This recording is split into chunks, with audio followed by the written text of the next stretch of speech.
Russie, de sa naissance à son ascension, 5 choses que vous ne savez pas sur Vladimir Poutine. 1. Depuis 1999, une Géorgienne prétend être sa mère. Officiellement, Vladimir Poutine est né à Leningrad le 7 octobre 1952. Officiellement, il est le fils de Vladimir Spiridonovitch Poutine et Maria Ivanovna Poutina, deux ouvriers. Pourtant, depuis 1999, une vieille dame clame à qui veut l'entendre que Vladimir Poutine est son fils depuis un petit village reculé de Géorgie. 2. Il doit beaucoup à son ancienne professeure d'allemand. À l'école, le jeune Vladimir Poutine n'est pas un premier de la classe. Turbulent, bagarreur, son parcours scolaire va connaître un virage après sa rencontre avec une professeure d'allemand. En prenant le jeune Poutine sous son aile, Vera Gourevitch va faire découvrir les arts et la culture à un jeune homme déjà très sportif et champion de sambo et de judo. 3. Il s'est dressé devant la foule en colère pour sauver les secrets du KGB.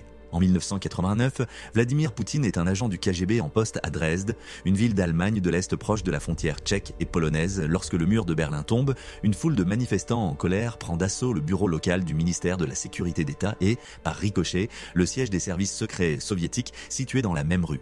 Alors qu'il ne parvient pas à joindre ses supérieurs à Moscou, Vladimir Poutine décide de se présenter seul face à la foule. En allemand, il menace d'ouvrir le feu en cas d'intrusion, comme l'ont raconté des années plus tard certains des manifestants. Pari gagnant. Pendant plusieurs jours, il va transférer le plus de documents possible, puis brûler le reste avant de quitter l'Allemagne au plus vite et de rejoindre Saint-Pétersbourg où il se met au service du maire.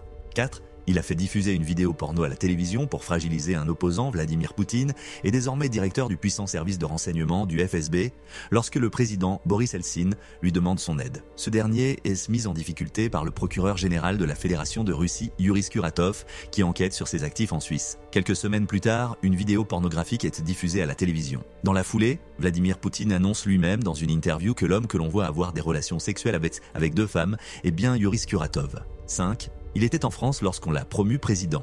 En 1999, Vladimir Poutine va passer de l'ombre à la lumière. Les oligarques aériens cherchent à remplacer un Boris Eltsine malade et affaibli politiquement. Le nom de Poutine sort des discussions. L'ex-colonel du KGB est alors en vacances en France avec sa femme et de ses 2 filles.